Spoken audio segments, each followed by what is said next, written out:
നമസ്തേ പ്രിയമുള്ള പ്രേക്ഷകരെ, നാം ഇവിടെ ചർച്ച ചെയ്യുന്നു ശ്രീ വേദവ്യാസനാൽ വിരചിതമായ ശ്രീമദ് ഭഗവത്ഗീതയിലെ കർമ്മസന്യാസ യോഗം എന്ന 5-ാമത്തെ അധ്യായത്തിലെ 4-ാമത്തെ ശ്ലോകം.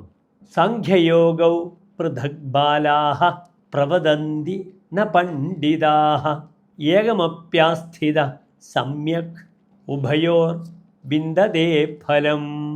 ഇനി ശ്ലോകത്തിൻ്റെ പദച്ഛേദം ശ്രദ്ധിക്കുക. സാഖ്യയോഗോ പൃഥക് ബാലാഃ പ്രവദന്തി ന പണ്ഡിതാഃ ഏകം അപി ആസ്ഥിതഃ സമ്യക് ഉഭയോഃ വിന്ദതേ ഫലം. അടുത്തതായ ശ്ലോകത്തിൻ്റെ അന്വയം ശ്രദ്ധിക്കുക.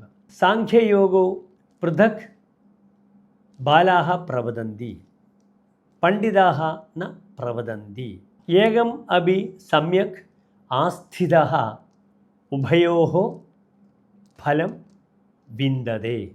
അടുത്തതായി ശ്ലോകത്തിൻ്റെ സാരാംശം ശ്രദ്ധിക്കുക.